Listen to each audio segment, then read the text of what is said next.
प्रभु की स्तुति। आप इस चैनल को रोजाना सुनकर एक साल में बाइबल पढ़ सकते हैं। Please subscribe and support. आज के बाइबल अध्याय। यशायाह भविष्यवक्ता की पुस्तक अध्याय 31। यशायाह अध्याय 31। हाय उन पर जो मिस्र को सहायता पाने के लिए जाते हैं और घोड़ों का आसरा करते हैं और रथों पर भरोसा रखते, क्योंकि वे बहुत हैं, और सवारों पर, क्योंकि वे अति बलवान हैं, पर इस्राएल के पवित्र की ओर दृष्टि नहीं करते और न यहोवा की खोज में लगते हैं। परंतु वह भी तो बुद्धिमान है और दुख देगा और अपने वचन न टालेगा।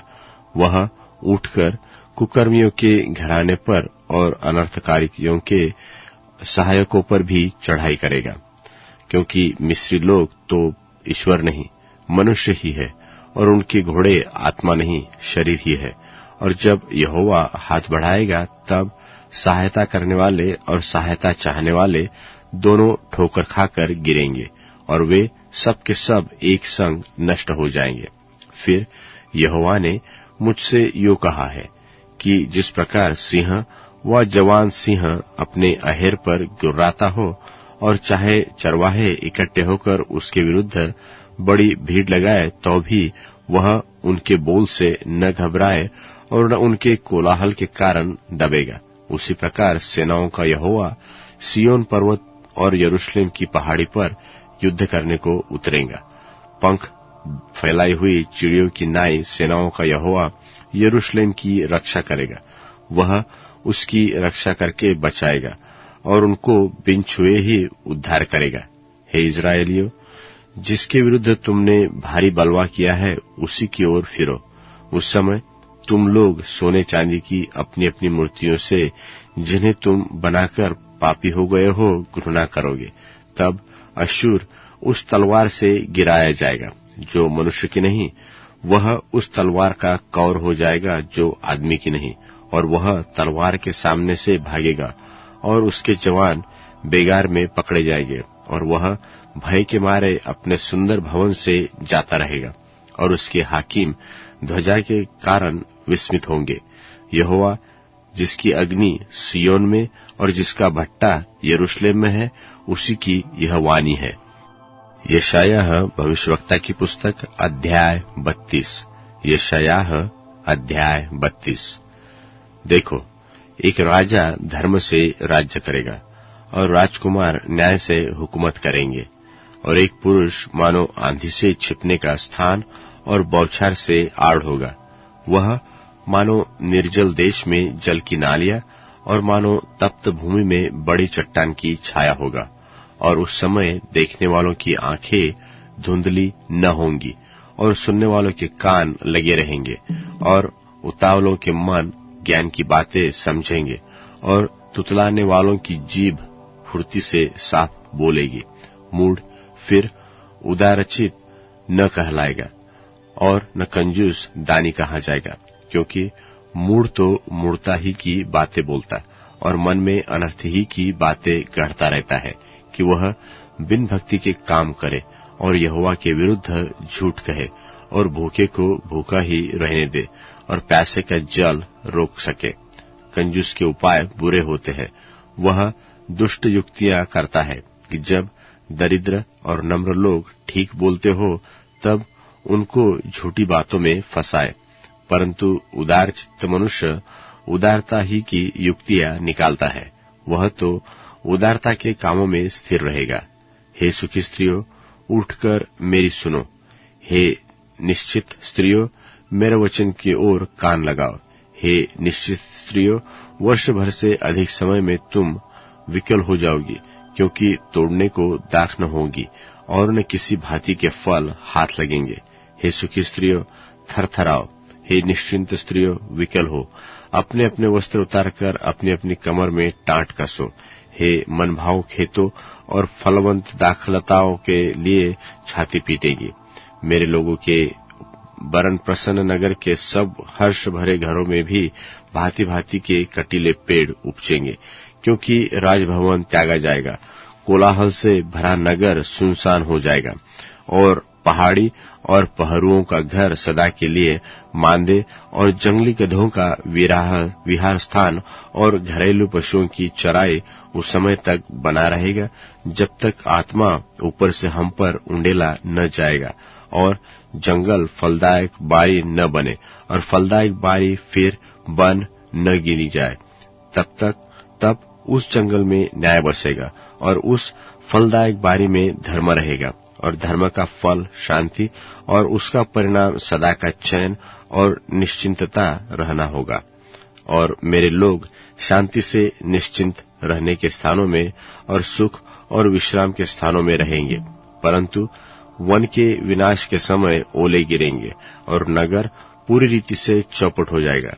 क्या ही धन्य हो तुम लोग जो सब जलाशयों के पास बीज बोते और बैलों और गधों को चलाते हो। कुरिन्थियों के नाम पौलुस प्रेरित की दूसरी पत्री 7वां अध्याय।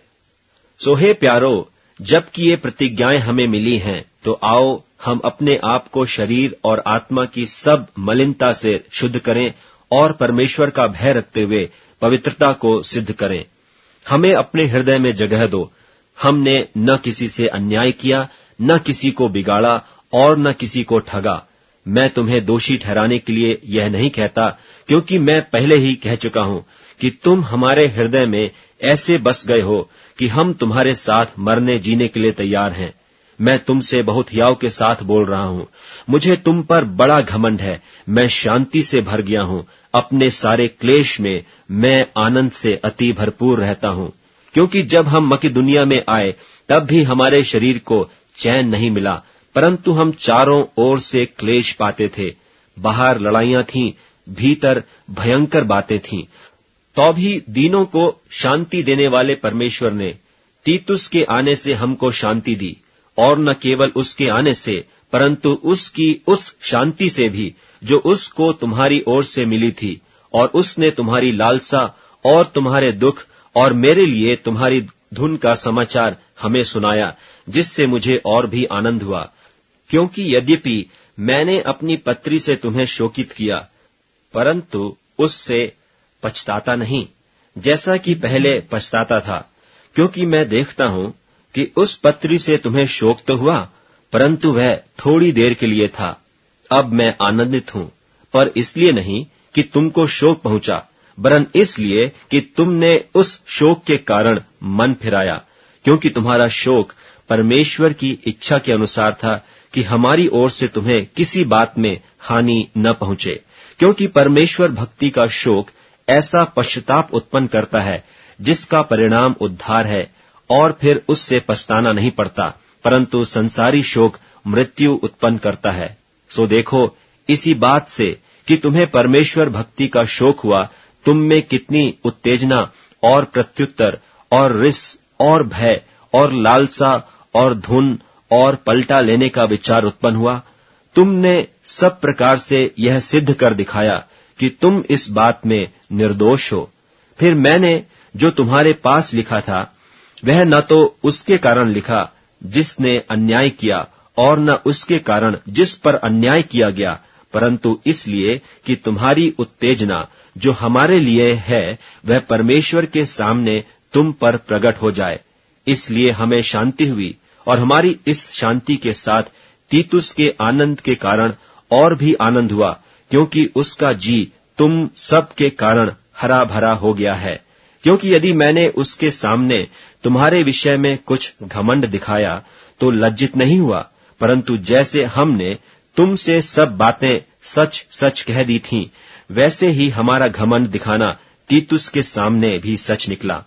और जब उसको तुम सब के आज्ञाकारी होने का स्मरण आता है कि क्यों कर तुमने डरते और कांपते हुए उससे भेंट की, तो उसका प्रेम तुम्हारी ओर और भी बढ़ता जाता है। मैं आनंद करता हूं कि तुम्हारी ओर से मुझे हर बात में ढाढ़स होता है। भजन संहिता अध्याय 75। भजन संहिता अध्याय 75। हे परमेश्वर, हम तेरा धन्यवाद करते, हम तेरा नाम धन्यवाद करते हैं, क्योंकि तेरा नाम प्रकट हुआ है। तेरे आश्चर्य कर्मों का वर्णन हो रहा है। जब ठीक समय आएगा, तब मैं आप ही ठीक ठीक न्याय करूंगा। पृथ्वी अपने सब रहने वालों समेत गल रही है। मैंने उसके खंभों को स्थिर कर दिया है। मैंने घमंडियों से कहा कि घमंड मत करो, और दुष्टों से कि सिंग ऊंचा मत करो। अपना सिंग बहुत ऊंचा मत करो, न सिर उठाकर ढिठाई से बात बोलो, क्योंकि बढ़ती न तो पूरब से, न पश्चिम से, और न जंगल की ओर से आती है, परंतु परमेश्वर ही न्यायी है। वह एक को घटाता और दूसरे को बढ़ाता है। यहोवा के हाथ में एक कटोरा है, जिसमें का दाख मधु झाग वाली है। उसमें मसाला मिला है, और वह उसमें से उंडेलता है। निश्चय उसकी तलछट तक पृथ्वी के सब दुष्ट लोग पी जाएंगे, परंतु मैं तो सदा प्रचार करता रहूंगा। मैं याकूब के परमेश्वर का भजन गाऊंगा, और दुष्टों के सब सिंगों को मैं काट डालूंगा, परंतु धर्मी के सिंग ऊंचे किए जाएंगे। अब Amazon music, tune in, Spotify और YouTube म्यूजिक में उपलब्ध है। Please follow it.